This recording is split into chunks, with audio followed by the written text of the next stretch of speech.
Hello, hello. Hello. Today, what we're gonna do? We're gonna carry on where we left off. Yes, sir. Um, so yeah, we're gonna carry on talking about AI, but maybe do some stuff about the more uh existential and the societal aspects of it, Mm-hmm. and like, yeah, I guess the sort of philosophy of what society would look like, and both kind of, for me anyway, there's the utopic version and then there's the dystopic version. So it's probably worth exploring both of those. So you've mentioned to me in the past, what's his name? Ian Banks. Yeah. So what is his vision of a utopia in a technologically more advanced society? Yeah. So, I mean, yeah, I mean, he was definitely someone I was going to bring up as like a very good example of a narrative that actually explores like what a utopic society would look like if we had super intelligent AI. So, I mean, essentially, it's an age of abundance. So, basically, within reason, anyone can have whatever they want. Um, and society at large, in terms of infrastructure and planning and all the kind of building and services, all this type of stuff, is run by AI, essentially. Mm-hmm. It's run specifically by minds. It's a really cool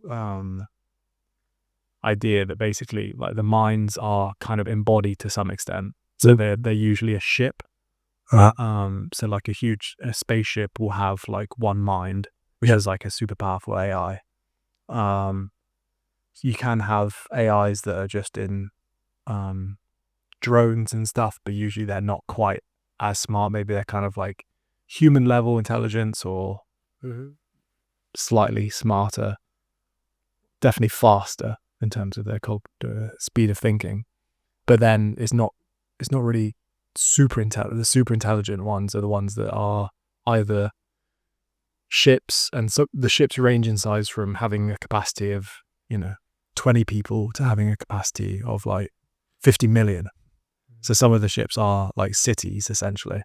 Um, and then they also have orbitals, which is kind of like their man-made version of a planet. Mm-hmm. So it's just this huge ring, um, and it spins, and usually around the sun. So find a solar system somewhere, build this huge ring, spins so it gives them the gravity they require, and then they can build these crazy sort of structures. And the idea of an orbital was actually um, made by some some scientists, it's like some physicists, back before Ian Banks wrote about it as like a possible way that we could basically kind of live in space. The idea of the orbital. Yeah. What's the orbital? So it's this big ring, essentially. So we basically build this like this huge structure, this a huge just ring like surface of shape, and then the inside of the ring, say it's like, I don't know, a couple 100 kilometers in width, and then the inside of it is where all the like mountains, and you like terraform it to make like mountains or lakes or whatever type of environment you wanted, and then you spin the ring at a certain speed, which will then give it gravity or whatever gravity you want. But anyway, again, distracted. I'm not really about AI. No, no, no. This is good stuff. I mean, I was just going to ask now. Okay, let's link it to the positive aspects then. So what's so positive about Ian Banks's kind of, this futuristic kind of world? What's positive about it? What's positive about AI, you know, Mm. doing all the kind of jobs, for instance, like wouldn't, because, people argue that, a lot of people moan because they have to go to work, but there's only one thing worse, which is doing fuck all, and you're kind of depressed, right? You kind of feel like you have a meaningless life almost. Well, which is a tricky one. I mean, you know, um, not sure how different people experience not working. Other people, some people might be really excited. Some people manage it quite well. Some people need to have a very, very big instruction to find any sort of like fulfillment. But yeah, I mean, it is kind of disgusting. Like, people have in Anne Banks' books, people in the culture. One, the education system is like much, much longer. Longer, okay. So, I mean, yeah, their lives are longer generally. Like they live to, and people can live indefinitely. Okay. And there are some characters in books that have been around for thousands of years. Some humans. It's really cool actually. They have there's one guy. I think it's maybe Hydrogen Sonata. Is a book, but you can. The idea is that you can like move your consciousness to like another body. Hello. So, mate. Oh, hey guys. Hi, man. Hey, you doing a podcast? Yeah. Join? Sorry to interrupt. Let's see if you want to from the shop. Maybe some sparkling water, please. We should hang out when we finish. Let's totally hang out. In a bit. Jordan came here. This is my housemate, guys. I don't know if we're gonna keep this clip, but I don't like cutting things. He came here he was downstairs. He comes and says to me, "I'm not happy." I'm like, "What's up?" He was like really, really stressed, and he was like, "AI is gonna kill us all." And okay.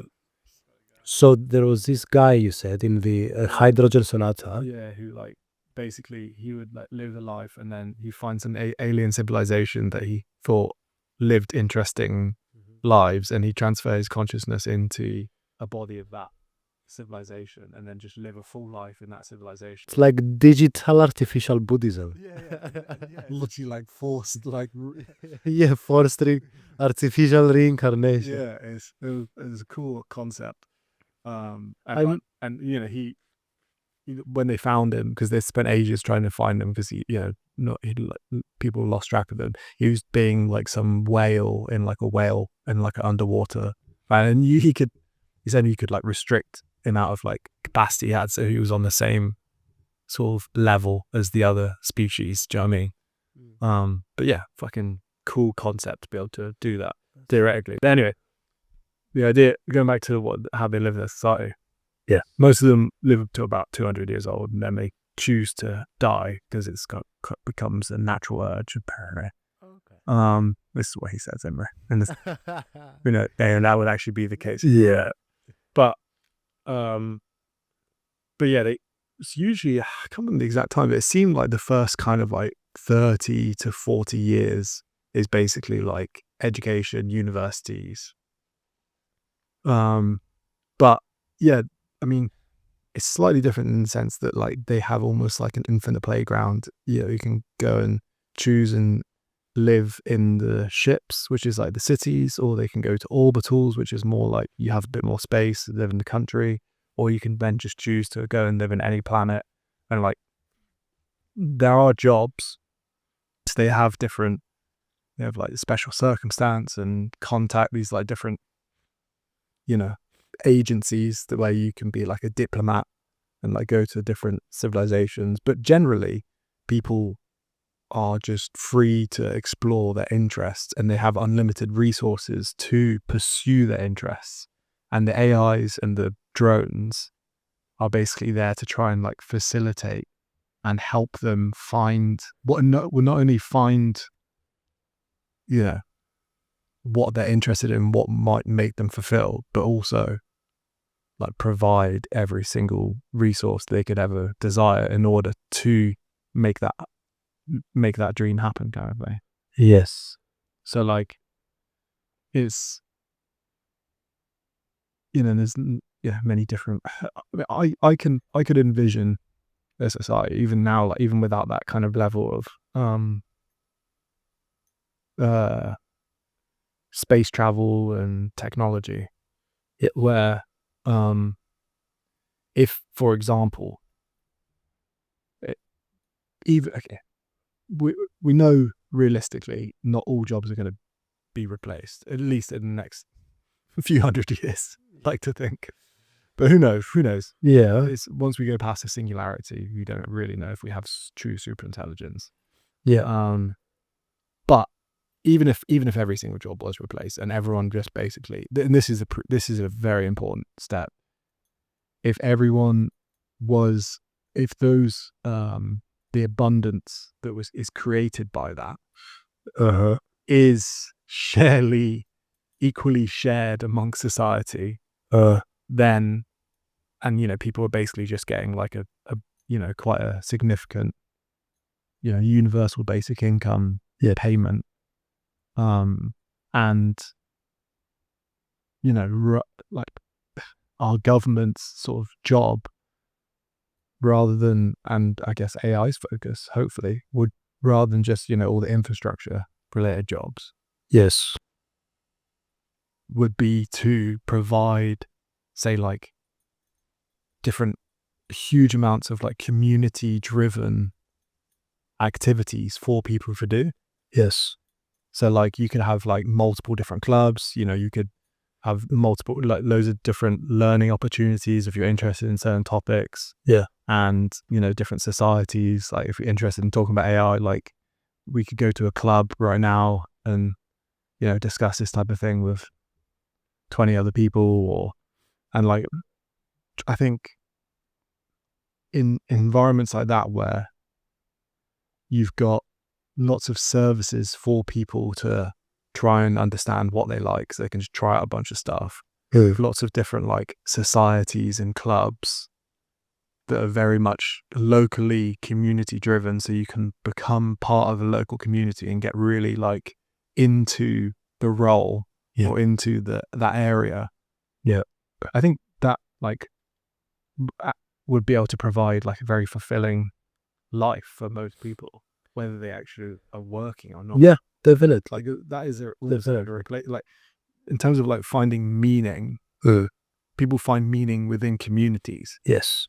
So like you'd have to put a lot of effort into lowering the barrier to entry to creating these communities. Yeah. And have like many different communities that people could join.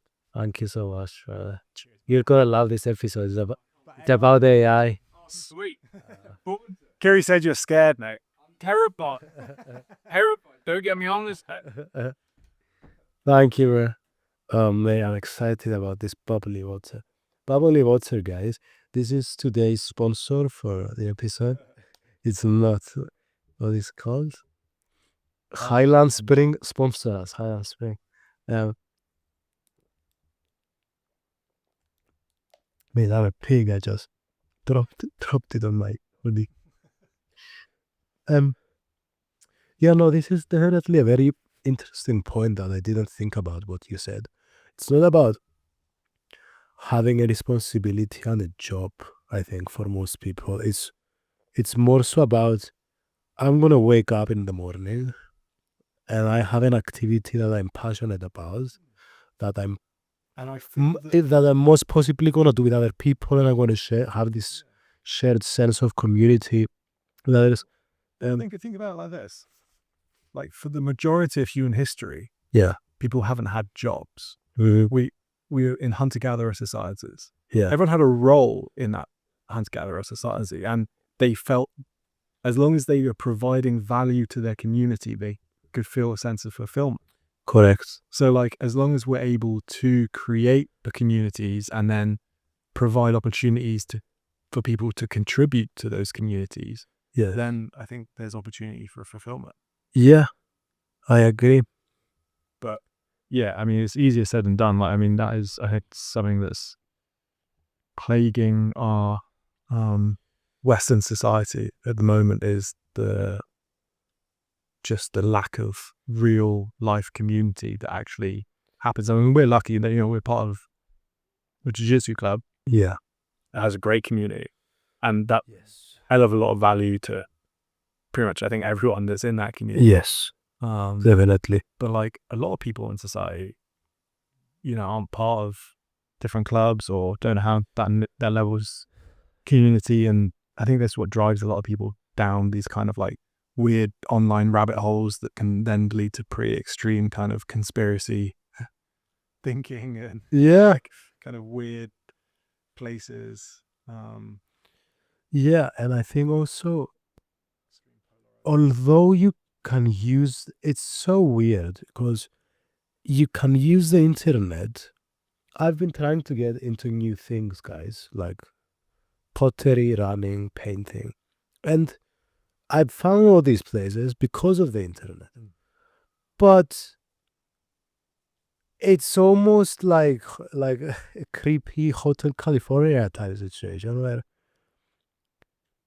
you get in and you're promised all these nice things, but you don't know if you're actually going to get out and do these things. Like, for instance, what I'm trying to say is I log on the internet and my goal is I want to find a run club in my area. If I'm lucky and disciplined enough, but then again, I mean, we've mentioned this before, you're fighting against a group of world-class psychologists that are trying to keep you on your screen, that have kind of, you know, The top Well, of our generation. yeah, that are taking into account all these thousands, millions, whatever years of evolution of how your brain works. And so if I'm lucky, I go there, maybe I find a run club, and then if I'm able to bypass the doom scrolling on social media, you know, getting distracted by a million different things, it's like a jungle. So let's say that there's some really valuable fruit in this jungle that's called the internet. For instance, if I'm strong enough, I can go get those fruits, those apples that are, for instance, a website that says, you know, this run club operates at this place in your area, and you go and meet a nice community. So although it can bring you a lot of opportunities to form real life communities, is okay? So yeah, so I might have had a lot of noise. That was my handle on the wire. so did it work? Yeah. La la la la la. Yeah. This one. Okay. Yeah, so although it provides you with a bunch of opportunities to connect to real life communities, you've got to be careful that you can actually get out of the jungle and, you know, use it for those specific positive things that it can give you, which is not easy. So yeah, it's a weird how it can be both like. I think the issue is like, I think the main issue is the and I think Yanis Varoufakis talks about this a bit in sort of his ideas around techno-feudalism. Is not necessarily like, if it was just giving you what you wanted, that's one thing, because then that's kind of like a free market. But the fact that once you're in the algorithm, the algorithm is dictating, is like manipulating you to want a certain thing and then serving you that slop. Do you know what I mean? Like, it's like specifically trying to change your desires so then it can serve you those desires very easily. Give us an example. So like,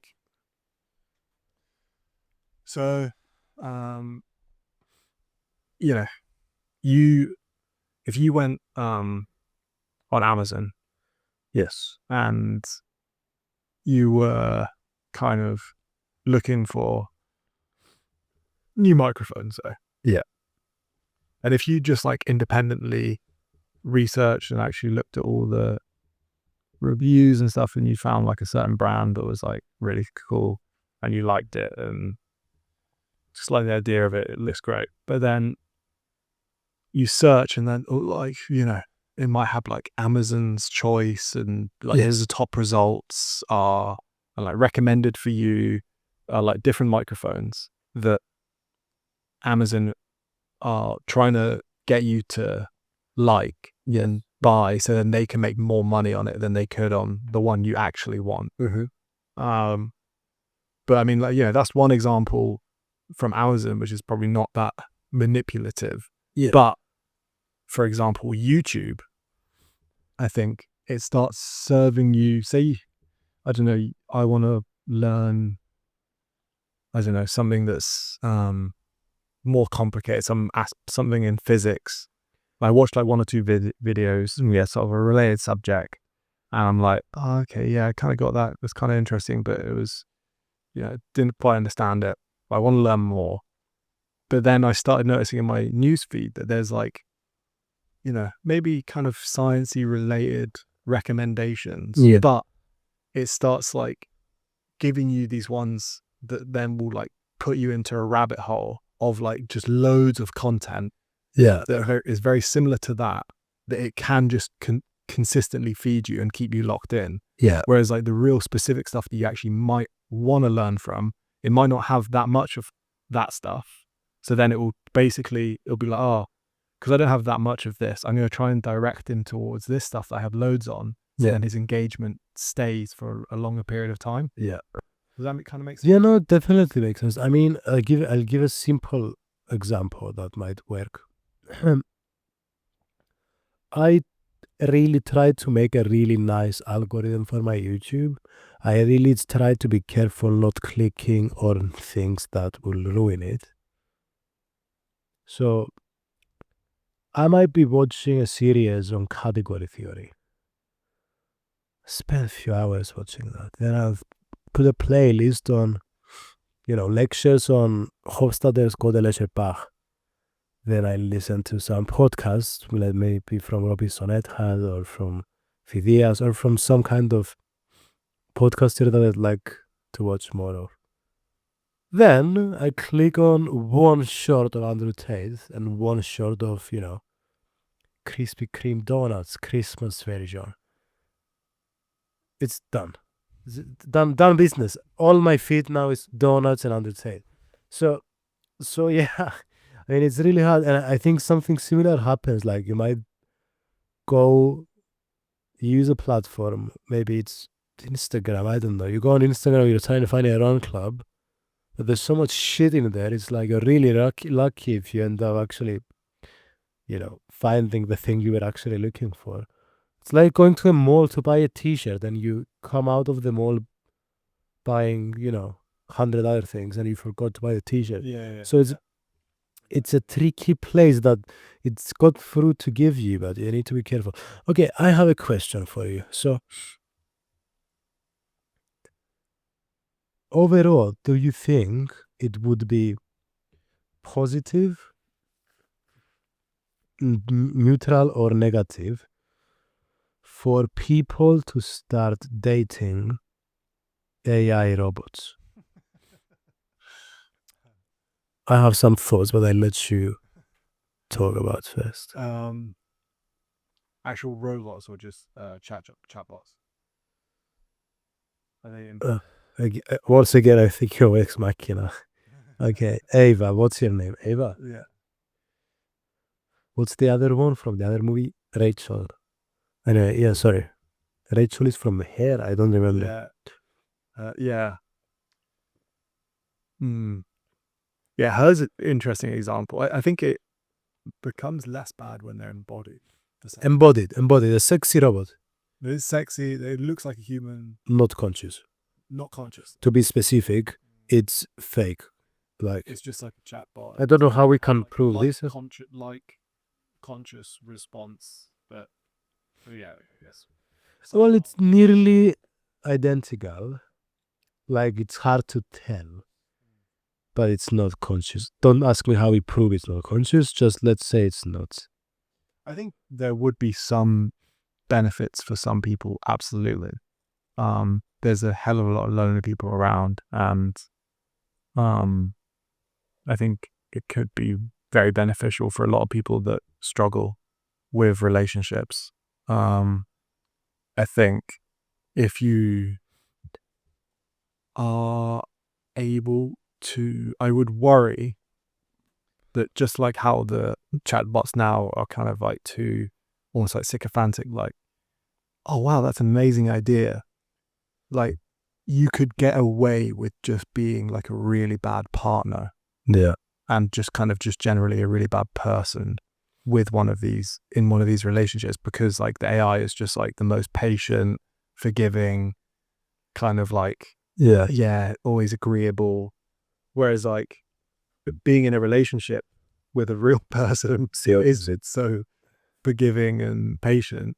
But it's good because you end up learning, oh, okay, like actually, yeah, maybe I was just being a dick, or like I wasn't really thinking when I said that, or it kind of teaches you about how to behave with people, and it teaches you about people as well, what people like, what people want. Do you reckon companies, and this is just me rambling here, but do you reckon companies would go as far as to say, £8,000 for a robot that has X amount of patience, but if you want patient plus, you can buy this version? Or do you reckon, how a lot of people wouldn't jump into the experience machine? The experience machine being you go into fuck, I hate explaining this. It's like, because it's like philosophy 101. I hate it. In a few words, I have to explain it because when we throw terms, I feel like I have to explain this. Okay, a lot of people, when they're asked, guys, imagine you go into a machine and you program your most beautiful, amazing, perfect life, and then they put you in the machine, you fall asleep, you will die in this machine, and you live in this dream with your perfect life. A lot of people would say, okay, what would you guys say? But a lot of people don't like this idea. They feel like they lose some of their autonomy. They feel like it's not real enough for them. And I feel, so the reason I'm mentioning this is, do you reckon people would rather an AI that's not infinitely patient to be their partner just because it's a bit more real, I guess? Yeah, probably. I think it would just be a bit like weird. It's always like, yeah. Have you watched that Black Mirror episode? On this, to like just not have any pushback ever. But even then, you know what's really interesting? I think requiring that pushback is even more narcissistic. It's the same as asking a prostitute to tell you I love you. It's like even more pretentious than the thing you're doing. Like it's even worse for me. Anyway, so I don't know. Like, I think, when I'm speaking to well, it's a lie. It's already a lie. well, no, because when I'm speaking to the chatbot, I want it to challenge me a little bit if I'm giving like if I'm presenting incorrect information. Yes, but yes, I agree with you. I guess it depends on the intention. If you're programming your AI wife to push you back just so it feels more real, then I think No, I'm talking more like actually challenge like bad ethical behavior. so you're a better person. Yeah. Interesting. Okay. Well, there's a movie called The Congress. Really cool movie. So it starts with real people and then turns into a cartoon. And it's really interesting. I mean, there's many interpretations, but I'm going to use one that will kind of, I'll try to use it as an analogy for what we were talking about. So people get addicted to things in this movie, to chemicals and stuff like this. and they start viewing reality differently. They see reality as, you know, cartoons and kind of these magical things that are out. Then they have this subjective lens of reality. And a lot of the time, when we choose certain things in life in order to escape the truth, whether that be drugs, alcohol, whatever your addiction may be, porn addiction, there's sex addictions, there's so many addictions. You basically, what you're doing is, well, you're changing your lens into something that doesn't, you know, that's further away from objectivity and truth. And so when I think of would someone marry an AI robot, and people are like, no, I would never do something that delusional. I'm like, are you sure? Because a lot of the rest of your life is you engage in things that, you know, you're actively engaging in things that are going to make you delusional and are making you delusional. You want to be delusional. The only difference is this is kind of the delusion is kind of material, whereas with other things, your consciousness is all. I don't know if your consciousness is other. Maybe, but it's just because by taking drugs, maybe you don't see that you're changing your lens. Maybe but by dating a robot, it's like it's a bit more. Have you watched the film? Yeah, I know what you mean, because like with the taking drugs example, particularly, like I kind of feel this way is like people are constantly doing things to change their state of consciousness. Yeah, You know, might go on or do some exercise or like engage in a hobby or like speak to someone, and you know, these are changing the way you experience. But then like I feel like a lot of the demonization around drugs, you know, obviously, yeah, there's many dangerous drugs that are abused and can be abused, but you know, it's just if used correctly, it's just another method of changing your state of consciousness to a state that maybe you can enjoy for a bit, just like you might enjoy the feeling after you go for a run. You know, yeah, obviously I'm not quite analogous, but it's in my head it kind of is the same thing in many ways. There's just different ways to alter your perception, to alter your experience. And yeah, I agree, like to some extent, dating an AI robot, but I don't know, I just feel there is a deeper. I wouldn't want to date an AI robot. Just to be really clear, the only reason I in fact would despise that. Just to be really clear, I would really like to date a conscious human. It's just this is 2025. You know, like, you have to clarify it. The only reason I'm saying that the reason I think this argument is interesting is because people have a really heavy reaction that, oh, this is ridiculous. But I'm like, is it? Think of how many other activities you do in your life Yeah, that are completely like. and also I am quite like I like to sample many different types of experience. I value having like a variety of experiences in my life. So like part of me is like, wow, you know, maybe I probably wouldn't want to actually, you know, marry an AI robot. But if there was like indistinguishable AI robots that were, you know, people were having good relationships with and had positive reports from it, I'd be like, and I was single, I was like, maybe I'd give it a try. I'll be honest, mate. I'd like to drown myself after that. There's just something about the emptiness of it all. Like Yeah, it's hard to say until you actually no, But I give you an example. Absolutely, but I think long term it'll provide almost no fulfillment. yeah. I mean, No, just it's such a deeply ingrained core aspect of our genetic evolution yeah. that like to have a strong relationship bond with another human being Yeah, It's one of the absolute foundation pillars of being a human.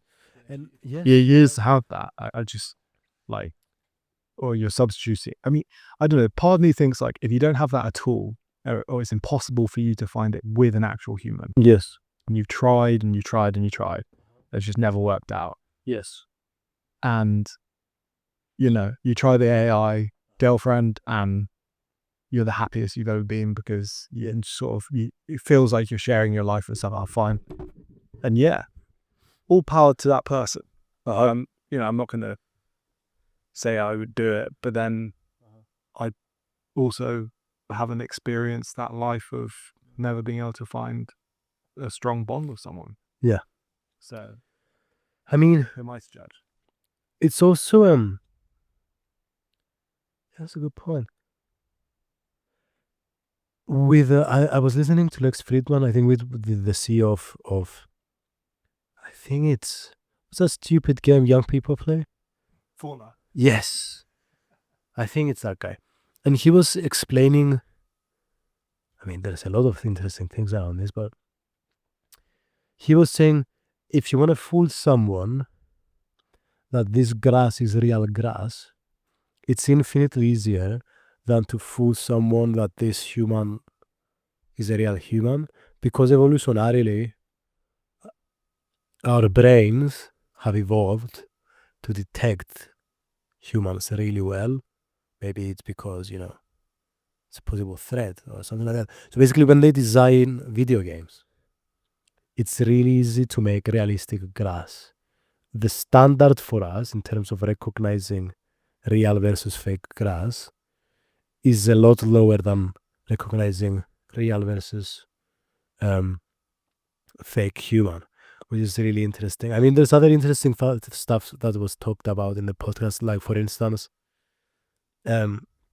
how these algorithms can kind of learn physics from watching.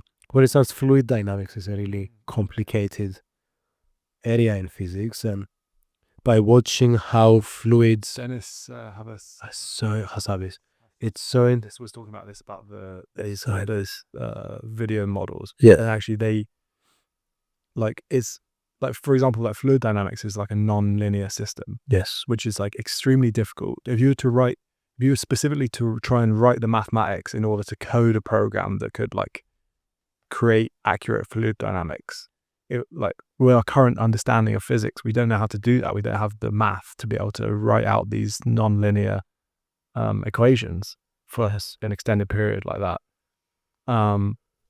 It just gets too complicated. But these models, it's reverse engineering almost. just by watching Yeah, every YouTube video ever, yeah, suddenly like can do it, and like they can't tell you how they can do it, and that's an issue at the moment.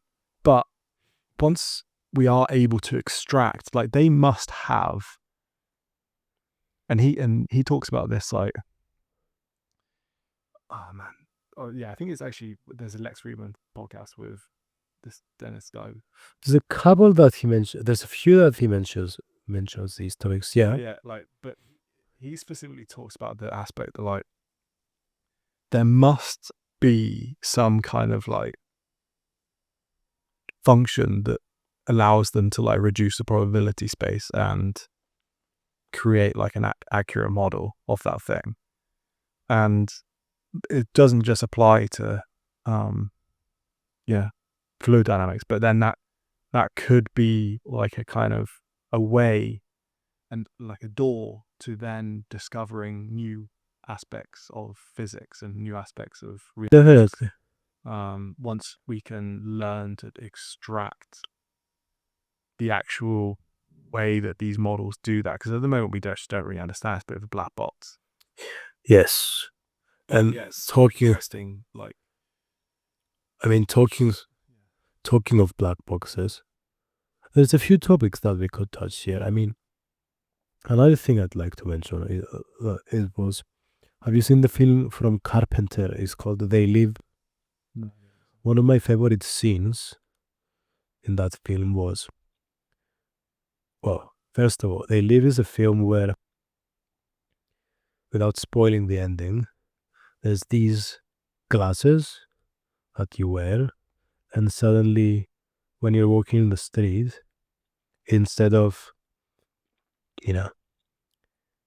seeing Starbucks, and below Starbucks is, give £1 to charity, you wear the glasses and you kind of see, quote unquote, the real capitalist truth, which perhaps might be, give us £1 so you enjoy guilt-free, consumerism, or maybe you walk down the street and you see, latest fashion. Use these Calvin Klein boxers to impress your girlfriend. And you wear the glasses and then you see instead,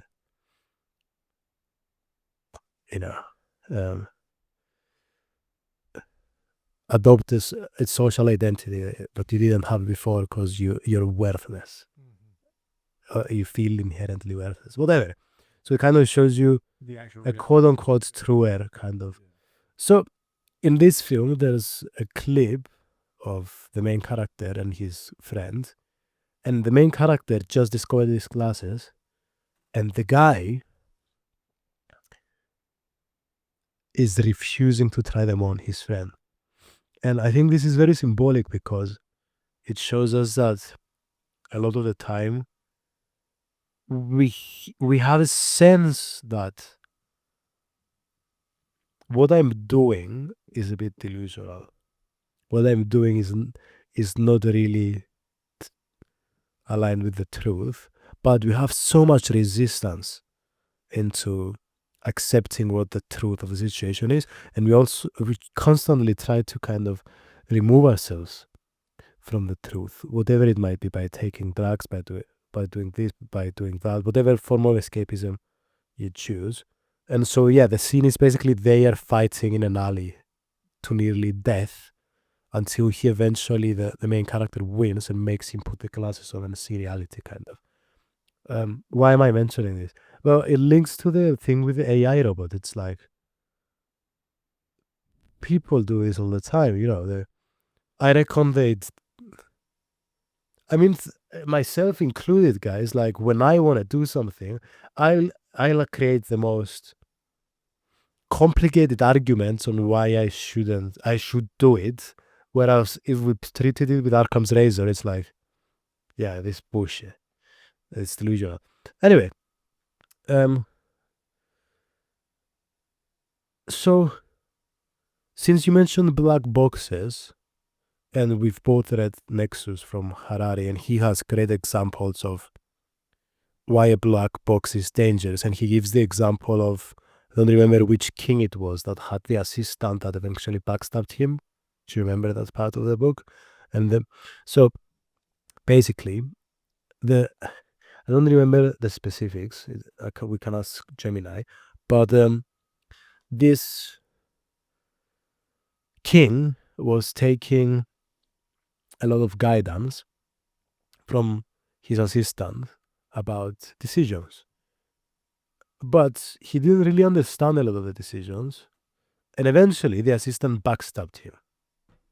And I think it's a bit of a similar situation that with artificial intelligence that scares people. So you let it assist you, but you completely lose track of how it's coming to those decisions. But then you don't really know if those decisions are of benefit to you after a certain point of time. And I mean, Harari brings, I don't remember if you remember these examples, but if you do, you might do better than me. But a couple I remember are, let's say, the stock market. If you're a billionaire, you're not manually removing stocks from one place to another.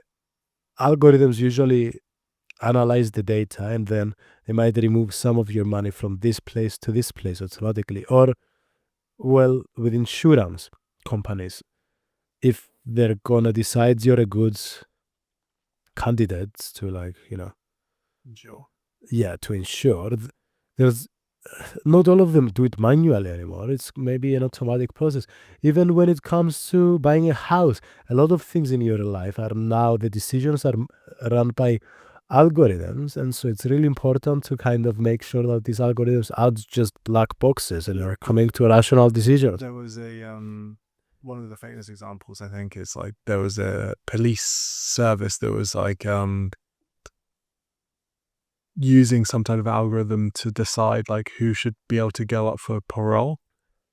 And like the algorithm was taking into account, like the rate of reoffense. So like people that it thought were more likely to reoffend,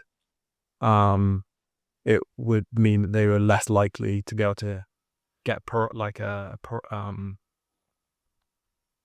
parole hearing. Yeah.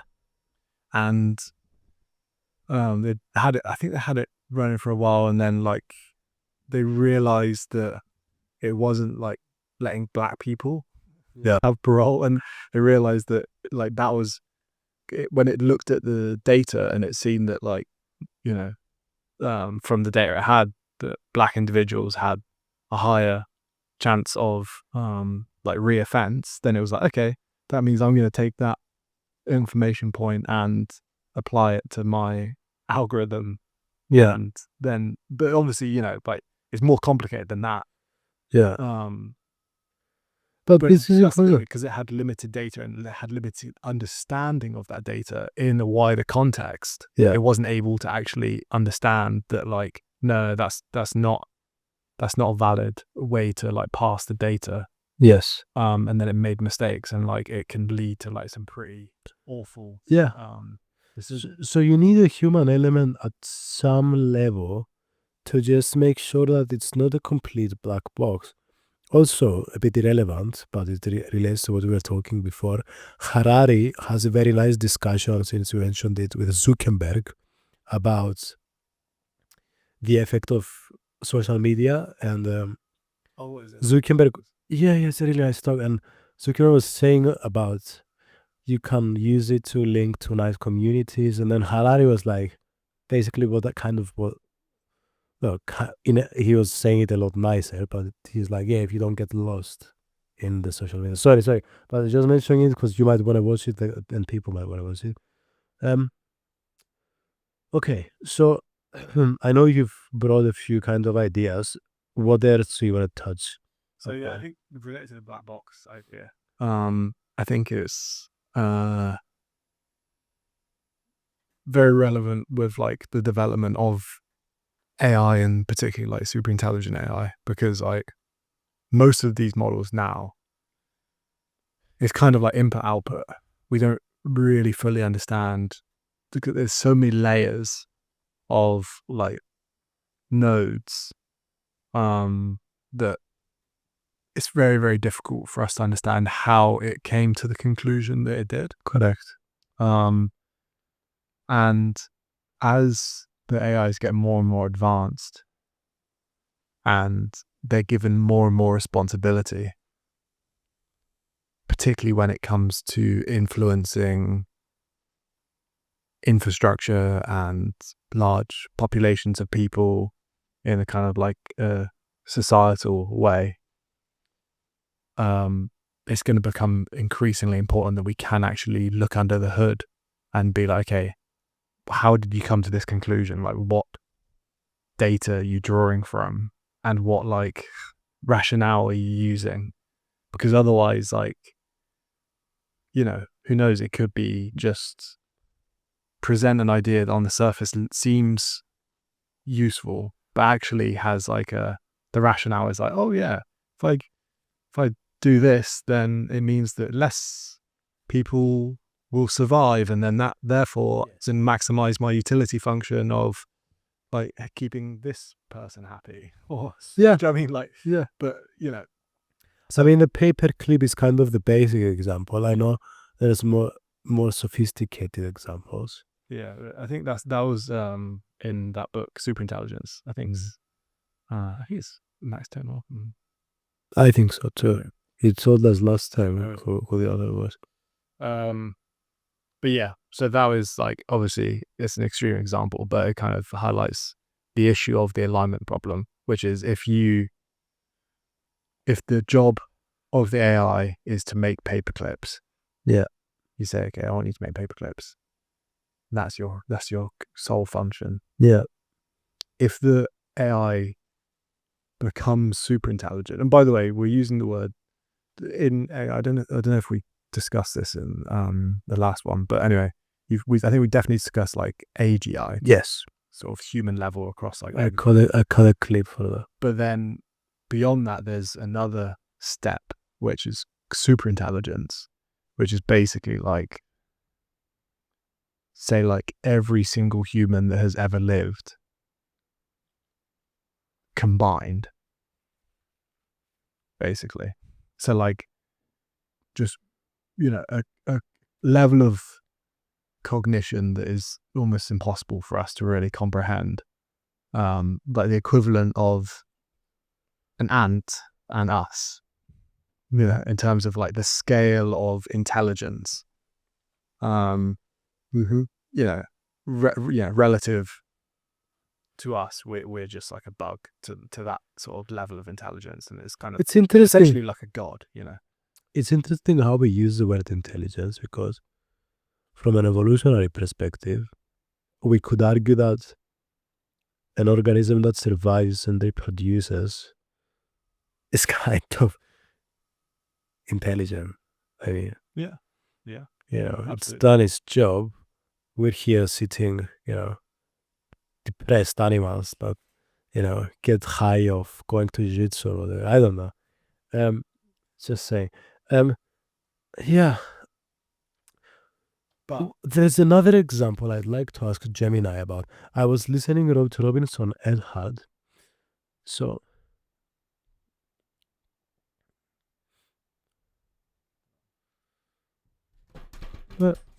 that's okay. Yeah, so, Gemini, can you listen?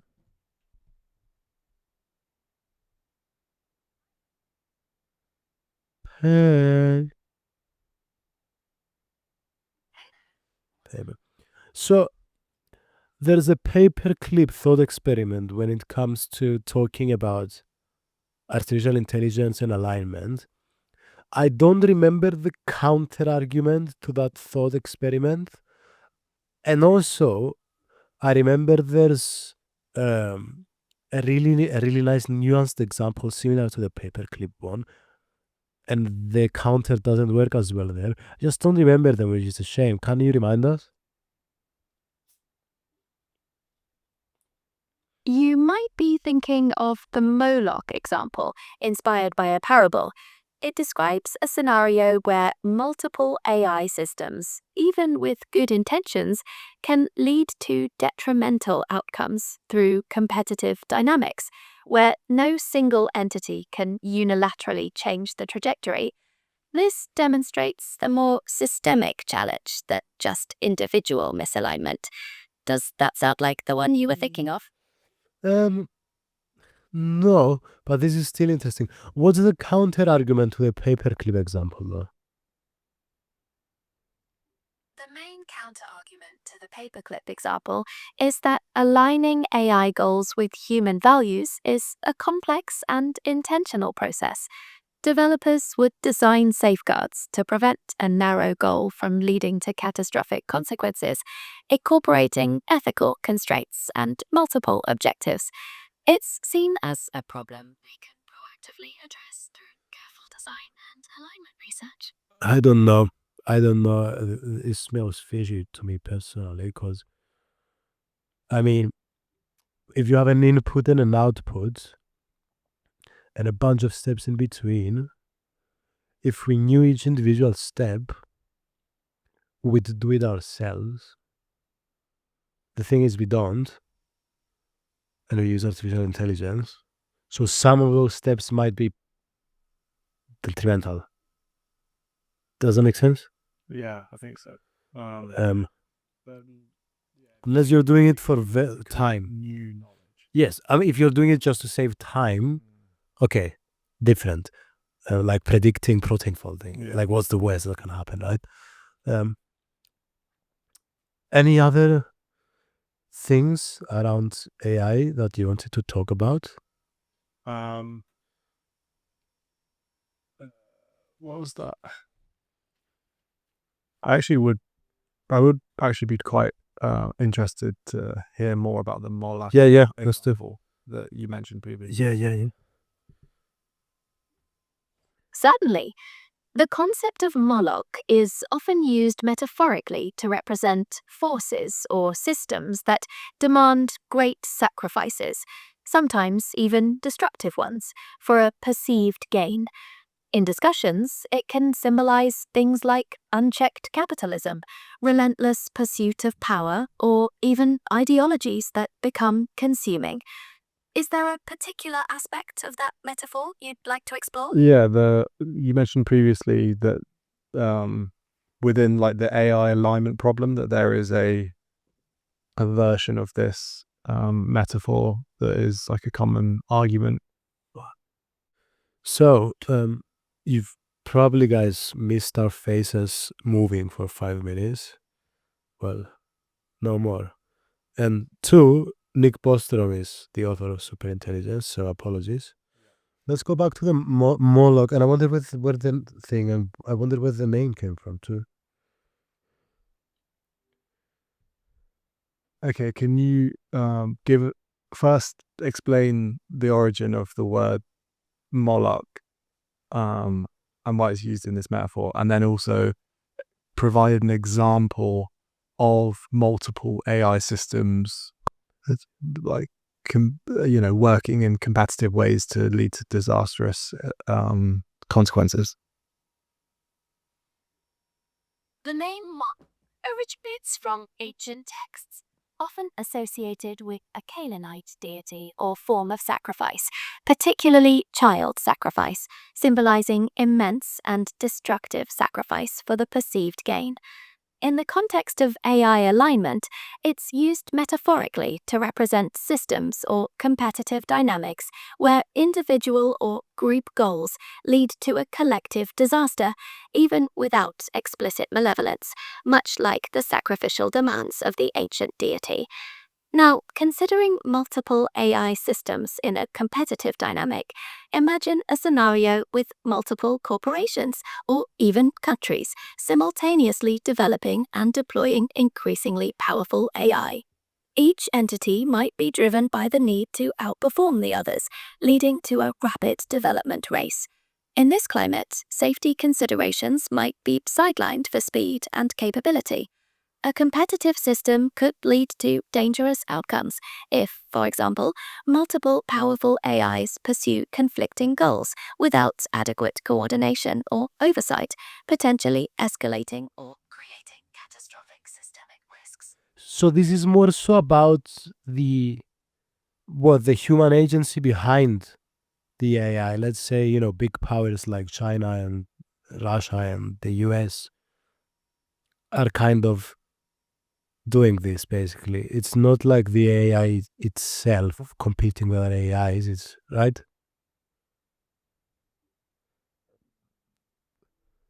It can be both, but the Moloch metaphor often points to the competitive dynamics among human powers, driving the risky development. However, the alignment problem also considers how autonomous AI systems might compete with each other, potentially creating unforeseen consequences as they pursue their objectives. It's a complex interplay. So what, like if one AI is like the goal is to make beds, and then another AI's goal is to make desks, and then they start competing for wood in order to do that thing, and then they start a war between themselves in order to get control of the forest, in order to make the wood, to get that wood, and then in the process like kill a bunch of humans. That could be like a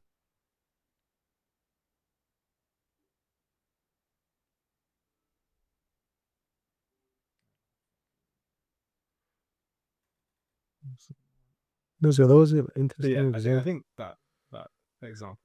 And where did the word come from? What's the origin of it? It was originally it's from Asian texts, often associated with the Canaanite deity for a form of sacrifice, particularly as child sacrifice, I see. symbolizing destructive sacrifice for the perceived gain. Interesting. Um, What was that guy's name that had a debate with Elon Musk? And it was around this idea of speciesism. And one of them was arguing, let artificial intelligence grow and we should respect it if it becomes conscious as a new kind of I think it was organism. one of the Larry Page. I think it's Larry Page. Yeah. And then Musk was like, no, this shouldn't be happening. And so that was a nice, interesting kind of back and forth. What do you think about it? What, that we should just let AI grow and... Well, I think like almost like the way Elon presented that argument in some of the interviews I've heard is like, it's almost to the extent where Larry Page was kind of like, oh, you know, they're the next thing, like we should just let them let them. and Yeah, if they kill us in the process, it's evolution type. Yeah. thing. Yeah, that was basically the argument. Which, yeah, I mean, this is the line, you know, whether that would be the case or not is very, very difficult to understand, because on one hand, I'm very torn here, because on one hand, you know, if we really think back to that superintelligence definition, Yeah. and like we are able to create an entity that is as intelligent to us as we are to ants, like most people don't think twice about stepping on an ant. They might not hate ants. Like people, it's not like people are like, oh, I actively want to destroy all ants. But like, if I'm trying to build my house and there's an ant nest there, Yeah. I'm going to fucking destroy the ant nest in order to build my house. And that's not because I hate ants necessarily. It's just like, I think my wants and desires are more important than a bunch of ants most of the time. Yeah. But also, there's another part of me that thinks all these AI models are trained on the corpus of human knowledge.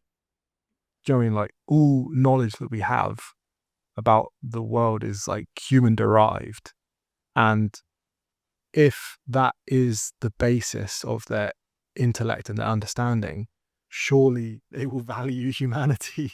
Just it's embedded into that. Not, I mean, a nice example I like is from we should do a whole episode on this book. There's a few books that I've read that I think we should do an episode on. Some education ones like Alfie Kohn, or Ivan Illich has nice education books. But the one I was thinking was Flatland, A Romance of Many Dimensions. So in this novel, I think it was written in the 1800s, we have two-dimensional beings. Women are two-dimensional, but they actually have a really, really small width, so they appear one-dimensional, which is a nice analogy about sexism, basically, because they appear to be inferior in contrast to guys. And so there's generally throughout the novel these kind of nice analogies about racism and sexism, and they use maths kind of to give these analogies. So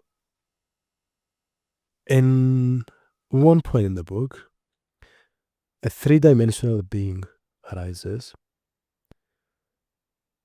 And if you guys imagine a three-dimensional being in a two-dimensional world, well, they can't really see the being because it covers all the surface area. They can just kind of listen to it in the sky. And they talk between themselves, the two-dimensional and three-dimensional being. And at one point, the 2D guy says to him, does your form make you more just, more kind? And then he says to him, no. Then why does it make you more divine? Which is a really good argument when it comes to, respecting an ant's life versus a human's, or a human's life versus a super intelligent machine. Well, it doesn't really make you any better if you don't respect the life of the smaller being. Also, there is a point perhaps where even a being is extremely more intelligent than a human, they might still respect the ability of a human to experience suffering. And maybe they'll respect that.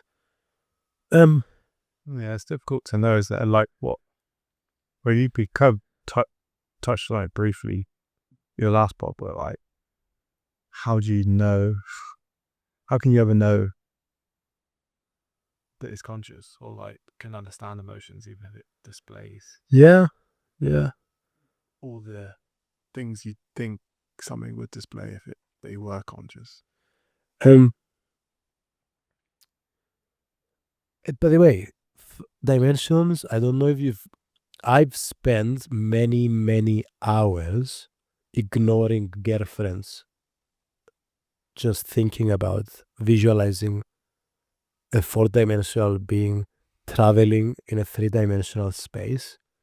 I mean, obviously it's kind of impossible to do, but imagine a cube and on top of a cube, so you get the midpoint of the cube and you kind of do a 90-degree line and you put a cube on top.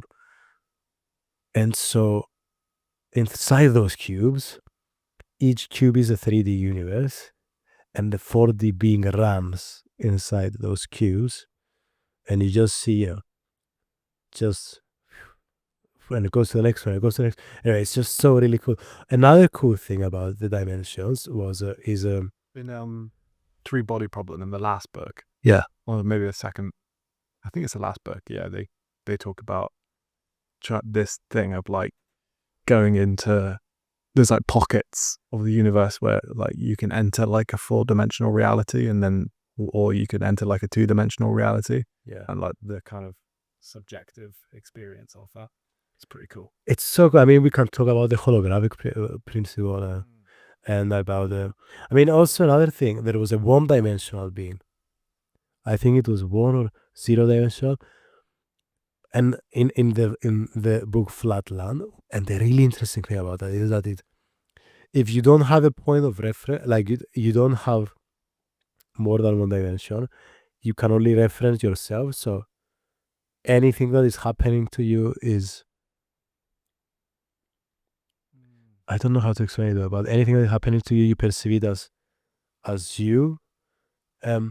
Some to the point where I was thinking maybe my subconscious is a 4th dimension and I'm perceiving it as myself, because I mean I know this is like just me rambling, but you know, Yeah, I mean, because I can't experience the 4th dimension, so I'm just experiencing it as myself, just as the 1-dimensional being. You talk to it and it thinks it's talking to itself because it doesn't have you as a point of reference, it only has 1 dot.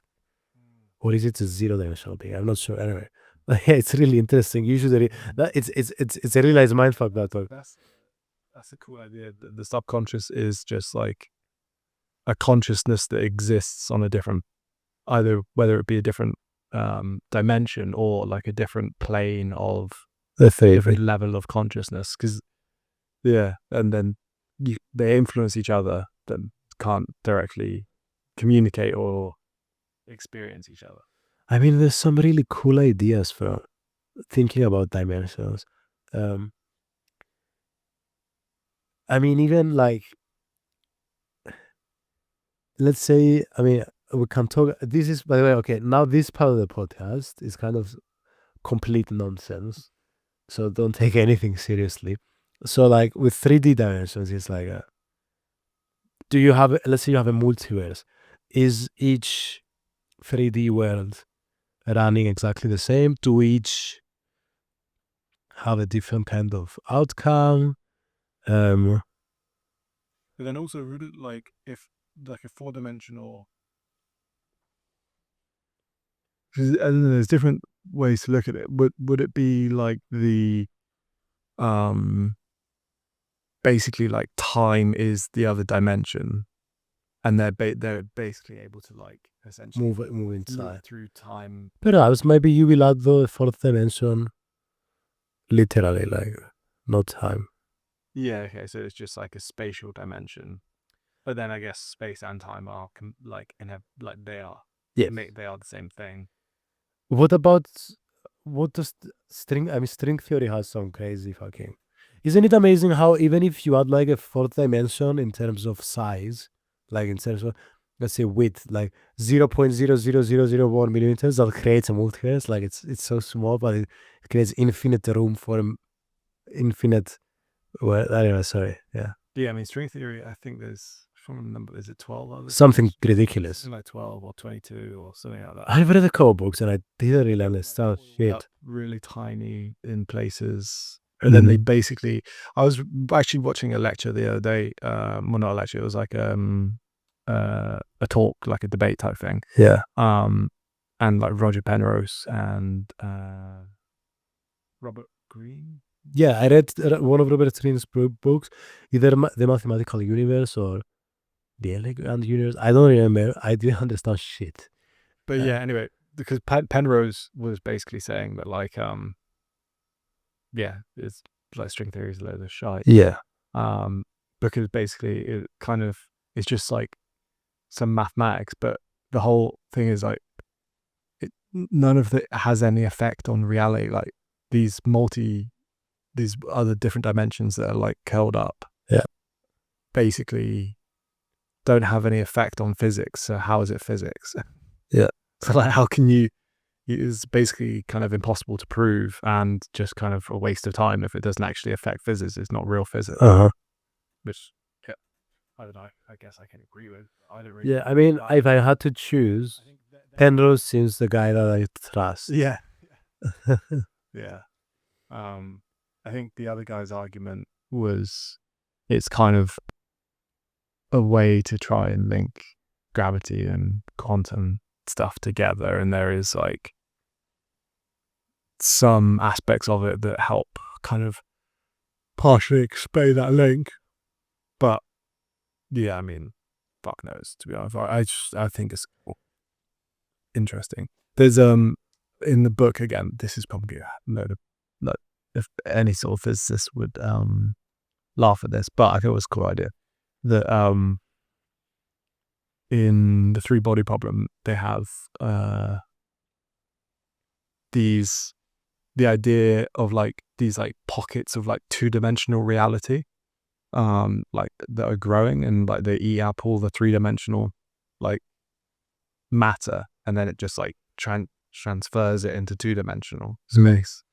But obviously it's impossible to see that from a three-dimensional reality. Yeah.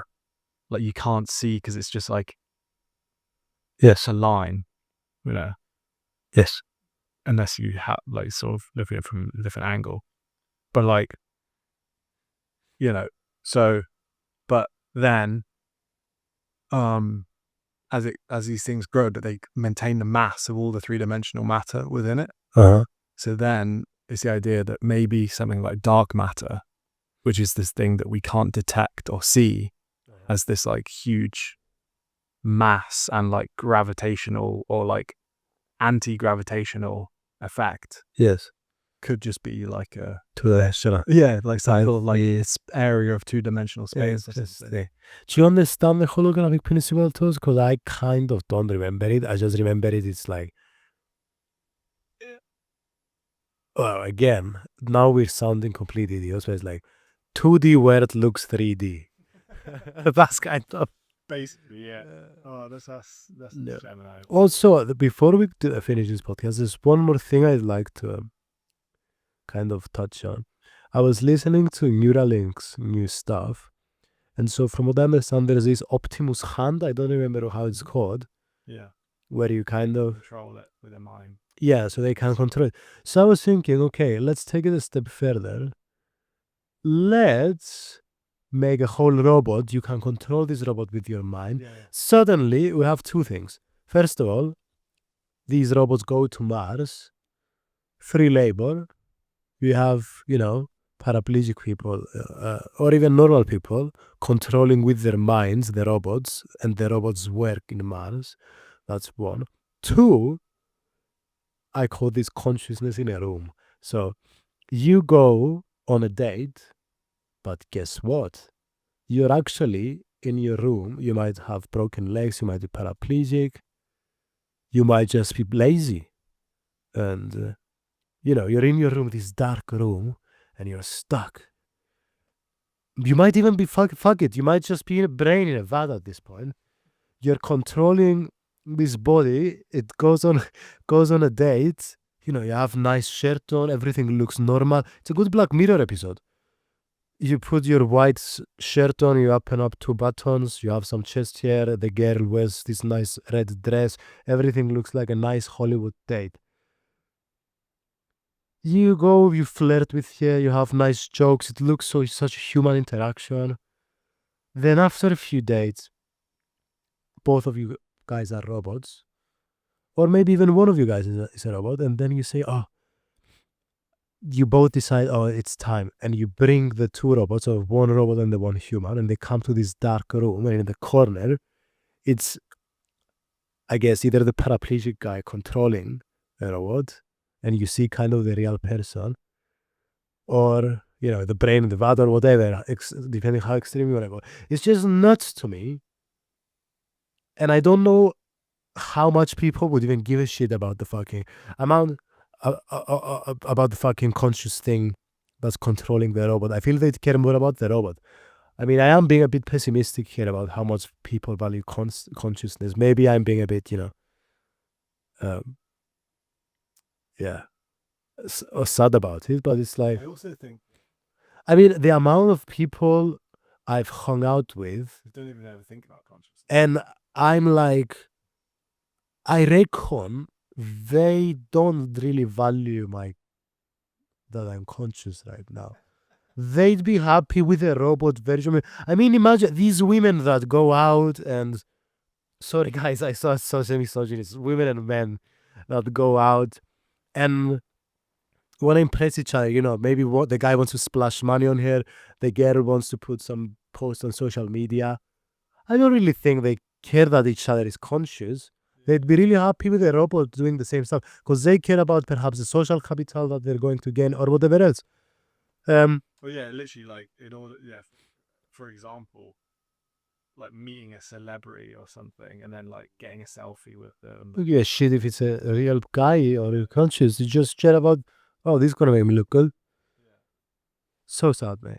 It's crazy. Fuck me. So crazy. I've depressed myself more now. I agree with you. Like, I think, and I have met a few celebrities, and what I valued is I didn't get any selfie with them, but I was like, I've seen this person and they're like on TV or whatever. It's like, okay, let's just see what they're actually like. Yeah. When I meet them or like have a little chat with them, like, are they, what I thought, or like, what type of person are they? Yeah. Rather than like, look at getting you a selfie. Like, They don't give a shit. They don't give a shit about your consciousness. You're just an unconscious object to them. yeah. Having said that, I told you when I met Kenzo Gracie. So I had a really tough session at New Wave. Sorry, at Kenzo Gracie Austin, Dana here was teaching. This is Jiu-Jitsu talk. Kenzo Gracie, guys, is one of the most famous Jiu-Jitsu guys. And so my girlfriend at the time picks me up in Texas. And I walk nice and sweaty with my Rashi on, going into her car. She's parked next to Henzo. And Henzo says, with the nicest smile, he says, "Hey, my man, how are you doing?" And I'm like, I didn't recognize him. I'm like, "Hi, how are you, brother?" And we have a talk for like a couple minutes, back and forth. Halfway through the conversation, I'm like, shit, this is Henzo Gracie. And I'm like, well, it's too late. I'm not going to acknowledge it now. Also, I really value when I meet someone that's popular or famous, I value treating them like a normal human. And I think they value it too. I think no one wants to be fanboyed. So I remained calm and normal throughout the interaction. I didn't ask him for a picture or anything. And it was really nice that he initiated the conversation. I go into the car and I turn to my ex and I tell her, you know who that is? It's Herzog Gracie. And then I just fanboyed the shit out of it for like hours. I just couldn't like believe it. But at least I stayed nice towards him during the interaction. Yeah, it's at least you didn't treat him like an object. Yeah. But after I got into the car, I couldn't resist. All right. Anything you want to add? I know I kind of, the last 5 minutes I talked a little bit. I maybe wanted to share something from the things we said before too with the robots and stuff. So yeah, feel free. I don't know. I feel like there is like so much, like, you know, how to like structure an economy and stuff, like with like AI, once AI becomes abundant and all this type of thing. And having a healthcare system, like, you know, the human data genome or whatever it's called, having kind of the same as healthcare database. Sorry. Yeah, how, like, you know, there's so many like questions of how to structure infrastructure and society, like once we do have this like new alien like entity living amongst us. Yeah, I mean, I to be honest, I don't really have many answers. Yeah. It's just like interesting. We could find a good book though. Yeah. About that. All right. Well, anything else you want to say? No, I think that's a good night. Thank you for watching, guys. This has been really enjoyable. This was a more relaxing discussion than last time. I feel we just free flowed some ideas. We said a lot of shit too, especially towards the end. But I do think that sometimes brainstorming silly ideas, eventually you can make them less silly if you kind of put some limitations on them, like logical limitations on them. It's good to brainstorm. It's fun too. I hope you enjoyed it. The 5 people that are watching this. Yeah, let us know what other topics we should talk. Next time, I mean, it's Christmas time now, but next time we should get Hegel out the way. And then we should find a small book. Yes. Small fucking book. Perfect. All right. Peace, guys. See you next time. Ta-ra. That was fun, dude. It was a good night discussion.